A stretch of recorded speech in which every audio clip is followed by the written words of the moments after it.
l'histoire d'un mot qui fait causer toute l'Italie. Ce mot, c'est pétaloso. Pétaloso. Qu'on pourrait traduire par pétaleux. Oh, c'est beau. Plein de pétales, quoi. Ah, voilà, ce mot n'existe pas dans le dictionnaire italien et pourtant, tout le monde là-bas a décidé de l'employer, y compris le Premier ministre Matteo Renzi, dans ses propres conférences de presse. Virginie Riva, vous êtes en ligne de Rome pour Europe 1. Virginie, toute cette histoire est absolument géniale. Au départ, c'est un petit garçon qui a inventé ce mot pétaloso. Oui, c'est le petit Matteo, 8 ans, qui a inventé ce mot. Il y a 3 semaines, son institutrice lui demande de décrire en classe une fleur qui a beaucoup de pétales. Il répond qu'elle est pétaloso, un mot très poétique en italien que l'on pourrait traduire par pétaleux en français, même si les sonorités sont moins harmonieuses.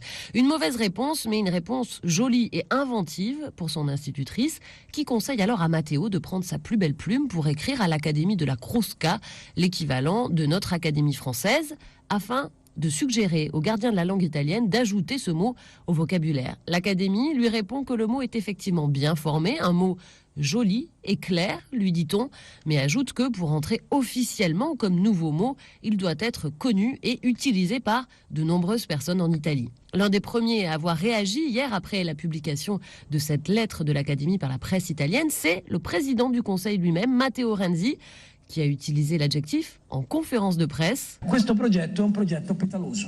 C'est un projet pétaleux, dit Renzi, parlant du très sérieux projet de reconversion du site de l'exposition universelle de Milan. Sur les réseaux sociaux, les Italiens également utilisent ce mot pour le diffuser un maximum. Il est même passé en 2e place dans les tendances du Twitter italien. Virginie Riva en ligne de Rome pour Europe 1. Est-ce qu'on peut dire de la loi El Khomri qu'elle est pétaleuse, par exemple? Bon, je sais pas, Europe Midi est pétaleux. Europe Midi est pétaleuse. Europe Allez. Midi est pétaleux. Et voilà, c'est dit.